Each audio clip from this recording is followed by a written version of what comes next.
जय भीम जय शिवराय. स्वागत आहे तुम्हा सगळ्यांच्या आपल्या मिनी ब्लॉगमध्ये. आजचा बेत होता चिकन बिर्याणीचा. मला काय एवढी जमत नाही बरं का. काही चुकले तर प्लीज कमेंट करून सांगा. हा व्हिडिओ शेवटपर्यंत बघा. मी एक गोष्ट तुमच्याबरोबर शेअर करणार आहे, तर ऐका. मला ना हे समजत नाही, लोकांचे काम होईपर्यंत लोक किती गोड गोड बोलतात ना हो. आता एखादे उदाहरण देऊन सांगते बरं का. ज्या वेळेला मुलाकडचे लग्न जमवायला जातात तेव्हा मुलीच्या आईबापाबरोबर एवढे सफाईने खोटं बोलतात की बस. एवढ्या काय काय गोष्टी सांगतात ना ज्या अस्तित्वात कधीच नसतात. बरं ते जाऊ द्या हो. अजून एक फेमस डायलॉग सांगते ह्या लोकांचा. अहो तुम्ही ना आता मुलीची अजिबात काळजी करू नका. तुमच्या मुलीला आम्ही आमच्या मुलीसारखाच जीव लावू. शेवटी आमच्या पण पोटीपाटी मुलगी आहे. आणि हे खोटं तर खूपच बेकार आहे बरं का.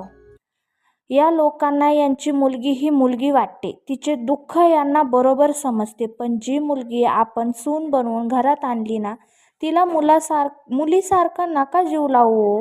तिला तुमची सूनच राहू द्या. पण एक माणूस म्हणून तरी तिला जीव लावू शकता ना. ती पण दुसऱ्याची मुलगी आहे हो. ती तिचं घरदार सोडून तुमच्या मुलाचा संसार थाटण्यासाठी तिथं आलेली आहे. जेव्हा तिच्या आईबाप तिला झालेला त्रास बघत असतील तेव्हा त्यांना पण काहीतरी यातना होतच असतील ना हो. कृपया करून प्लीज हे खोटं तरी नका बोलत जाऊ का तिला आम्ही आमच्या मुलीसारखा जीव लावू. तुम्ही तिला तुमच्या मुलीसारखा नका जीव लावू. याची तर अपेक्षा कोणतेच आईबाप नाही ठेवत. पण निदान सून म्हणून तरी जीव लावा.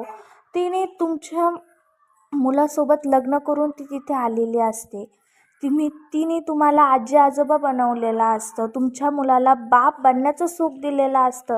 त्या गोष्टीत तिला काही त्रासच झालेला नाही काय हो.